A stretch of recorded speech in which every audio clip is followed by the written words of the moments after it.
दोस्तों, आज इस वीडियो के अंदर हम लोग इंद्रधनुष या रेनबो के बारे में डिस्कशन करने जा रहे हैं। और रेनबो क्या होती है? और ये एक तरह की ना सर्कुलर आर्क्स होती हैं जो हमें सेमी सर्कुलर डिस्क्स दिखती हैं। क्यों? क्योंकि रेडियस ऑफ या हम कह सकते हैं अर्थ का कर्वेचर ही कुछ इस तरह है कि हमें पूरा का पूरा सर्कल ना दिखकर कुछ सेमी सर्कुलर पार्ट ही दिखता है। अब बात करते हैं कि रेनबो फॉर्म क्यों होती है। रेनबो फॉर्म होने का सबसे बड़ा कारण है दोस्तों refraction, dispersion and total internal reflection. मगर इन चीजों को हम देखेंगे कि ये किस तरह अपना रोल प्ले करती हैं एक रेनबो की फॉर्मेशन में। बट उससे पहले ये देख लेते हैं कि कौन सी कंडीशंस के ऊपर डिपेंड करता है कि रेनबो बनेगा कि नहीं बनेगा। तो सबसे पहली कंडीशन है हमारा मॉइस्चर कंटेंट, मतलब वो बारिश का होना। जब तक बारिश ना हो, एयर का या एटमॉस्फेयर का मॉइस्चर कंटेंट इंक्रीज नहीं होगा, तब तक हमारा रेनबो बन नहीं सकता। और दूसरी इंपॉर्टेंट कंडीशन क्या है? मेरे प्यारे दोस्तों की जो बैक होनी चाहिए ना, वो सन को फेस करनी चाहिए। मतलब जब कभी भी आप लोगों को रेनबो को ऑब्जर्व करना है ना, तो आपको हमेशा सन के ऑपोजिट डायरेक्शन में देखना। आपकी पीठ हमेशा सन की तरफ फेस करनी चाहिए। अब एक और बात ध्यान से समझो दोस्तों, generally there are two kind of rainbows. पहला होता है प्राइमरी, दूसरा होता है सेकेंडरी। भाई प्राइमरी रेनबो ना अक्सर लोग देख पाते हैं, सेकेंडरी देख नहीं पाते। सेकेंडरी रेनबो को देखने के लिए सुपर ह्यूमन वाली आईज चाहिए, जो जनरली हमारे पास नहीं होती। इसलिए हम लोग टेलीस्कोप या दूरबीन की मदद से उन्हें देखते हैं। अब दोस्तों हम लोग क्या करते हैं, रेनबो की पूरी थ्योरी डेवलप करते हैं। लेकिन उससे पहले मुझे आपकी एक हेल्प चाहिए। मैं चाहता हूं कि आप एक चीज एज्यूम करो कि हम लोग एक साथ ड्रॉपलेट्स को इकट्ठा करके एक सेट मान लेते हैं, और ऐसे ना इनफाइनाइट सेट्स होंगे। मैं उम्मीद करता हूं आपको ये चीज समझ आ गई होगी। तो अब ना हम इसकी थ्योरी देखते हैं जरा। तो चलिए देखें दोस्तों। सबसे पहले हम ये देखते हैं कि एक रेन ड्रॉप किस तरह हेल्प करती है हमारी रेनबो की फॉर्मेशन में। तो चलिए देखते हैं। मान लीजिए हमारे पास एक व्हाइट रे ऑफ लाइट आ रही थी। जैसे ही उसने रेन ड्रॉप के सरफेस के ऊपर स्ट्राइक किया तो क्या होगी? Refraction plus dispersion. डिस्पर्जन होने का कारण क्या था?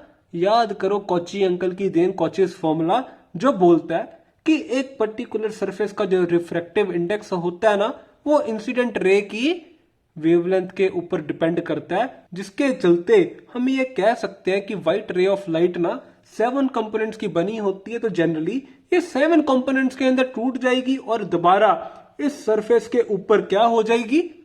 Total internal reflection. मतलब यहां पे जो एंगल ऑफ इंसिडेंस होगा ना, that will be greater than critical angle. तो यहां पे क्या हो जाएगी? Total internal reflection. और इस सरफेस के बाद दोबारा क्या होगी? रिफ्रैक्शन। तो इस फिनोमिना के चलते हमारा एक रेनबो फॉर्म होता है। मैंने आपको कुछ देर पहले बताया कि हम लोग 7 ड्रॉपलेट्स कंसीडर करेंगे और उनको एक सेट मानेंगे। और अब ना इस डायग्राम को देखना, इसमें मैं ऐसे 2 सेट कंसीडर करूंगा। लेकिन हमारे एटमॉस्फेयर में ना इस तरह के इनफाइनाइट सेट अवेलेबल होते हैं। मगर अभी हम लोग सिर्फ और सिर्फ 2 सेट्स को देखेंगे। तो जो नीचे वाला होगा इसको हम बोलेंगे प्राइमरी सेट और ऊपर वाले को बोलेंगे सेकेंडरी सेट। इन पर्टिकुलर हर सेट की मैं 2 ड्रॉपलेट्स देखूंगा, एक जो सबसे नीचे होगी यानी कि 1, और एक जो सबसे ऊपर होगी 7। इसके अंदर भी वही होगा। अब दोस्तों मैं प्राइमरी रेनबो फॉर्मेशन आपको समझाने जा रहा हूं। मान लो हमारी ray of light 7th droplet को इंसिडेंस करेगी। तो जो रे ऑफ लाइट सबसे ऊपर की तरफ हमारी 7th ड्रॉपलेट को इंसिडेंस करेगी ना, तो पहले तो उसकी क्या हो जाएगी? रिफ्रैक्शन प्लस डिस्पर्जन, देन होगी टोटल इंटरनल रिफ्लेक्शन। और जैसे ही इस ड्रॉपलेट के बाहर निकलेगी फिर एक बार क्या हो जाएगी? रिफ्रैक्शन। तो जो रे ऑफ लाइट हमारे ऑब्जर्वर की आईज के अंदर आएगी ना, वो रेड इन कलर होगी। वो कौन सा कलर होगा? रेड, क्योंकि बाकी सभी कलर स्कैटर हो चुके होंगे। और जो रे ऑफ लाइट हमारी फर्स्ट ड्रॉप को इंसिडेंट करेगी और सिमिलरली रिफ्रैक्शन प्लस डिस्पर्जन और इस सरफेस के ऊपर टोटली इंटरनली रिफ्लेक्ट करेगी और आफ्टर रिफ्रैक्शन जो ऑब्जर्वर की आई में पहुंचेगी ना वो आएगी वायलेट या ब्लू इन कलर। तो आप लोग ये अच्छे से देख सकते हैं कि जो सबसे ऊपर 7th ड्रॉपलेट होगी और जो फर्स्ट ड्रॉपलेट होगी ना इन दोनों केसेस के अंदर सिर्फ एक बार टोटल इंटरनल रिफ्लेक्शन हुई है। इसके अंदर स्कैटरिंग भी होगी, रिफ्रैक्शन भी होगी और डिस्पर्जन भी होगी। तो इस केस के अंदर ना जनरली जो 7th ड्रॉपलेट से कलर आता है जो रेड इन कलर होता है उसका एंगल हम ले लेते हैं 42 डिग्री और जो फर्स्ट ड्रॉपलेट से हम ऑब्जर्वर की आई में कलर आता है ना वो जनरली 40 डिग्री पे होता है। तो दोस्तों इस केस के अंदर एंगुलर डिस्पर्जन कितना आ जाता है 2 degree. Very good. Similar is the case with secondary rainbow, मगर उसके अंदर जो यूनिक बात है ना वो देखो, जो रे ऑफ लाइट इस ड्रॉपलेट के बॉटम पे स्ट्राइक करती है ना वो इंटरनली रिफ्लेक्ट करती है।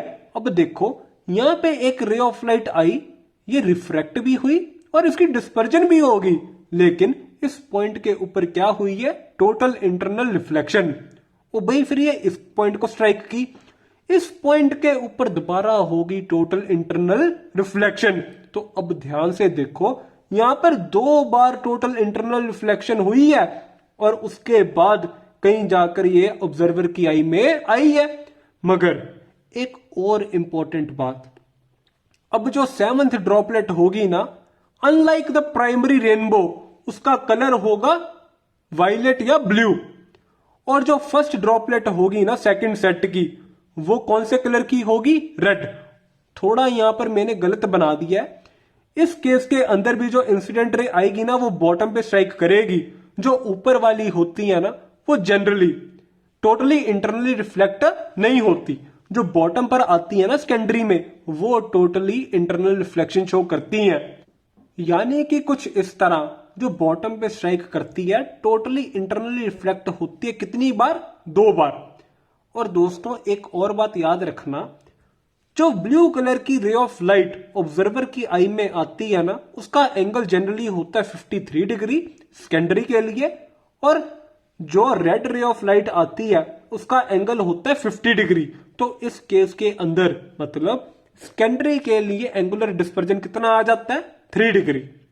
और एक बहुत ही इंपॉर्टेंट बात दोस्तों, जो एक्सिस ऑब्जर्वर की आई और सन को ज्वाइन कराकर बनती है ना उसको हम बोलते हैं एक्सिस ऑफ रेनबो और जो ये सर्कुलर आर्क्स बनती है ना इनका सेंटर भी इस एक्सिस के ऊपर ही लाई करता है। मैं उम्मीद करता हूं दोस्तों आपको ये पार्ट समझ आ गया होगा। तो इसको मैंने इन शॉर्ट लिखा है, जरा वो देखो। जो प्राइमरी रेनबो होता है ना इसके अंदर टोटल इंटरनल रिफ्लेक्शन होती है 1 बार, सेकेंडरी के अंदर होती है 2 बार। इसके अंदर जो पहली ड्रॉपलेट होती है वो ब्लू इन कलर होती है और जो 7th ड्रॉपलेट होती है वो रेड इन कलर होती है और इनका जो एंगुलर डिस्पर्जन होती है ना वो होती है 2 degrees. Whereas for secondary rainbow blue colour जो होता है ना ये 7th ड्रॉपलेट से आता है और रेड कलर फर्स्ट ड्रॉपलेट से आ जाता है और इनके अंदर जो एंगुलर डिस्पर्जन आती है ना वो आती है 3 डिग्रीज। हम प्राइमरी रेनबो को देख पाते हैं क्योंकि ये ब्राइटर इन नेचर होता है। सेकेंडरी रेनबो होता है ना ये बहुत ही ज्यादा डिम होता है जिसको हम नेक्ड आई से देख नहीं पाते। मैं उम्मीद करता हूं दोस्तों आप सभी को ये वीडियो समझ आ गई होगी। अगर इसमें आपको कोई भी डाउट हो तो प्लीज नीचे दिए कमेंट सेक्शन में जरूर पूछिए और अगर आपको ये वीडियो अच्छी लगी हो तो प्लीज इसे शेयर कीजिए। Thank you.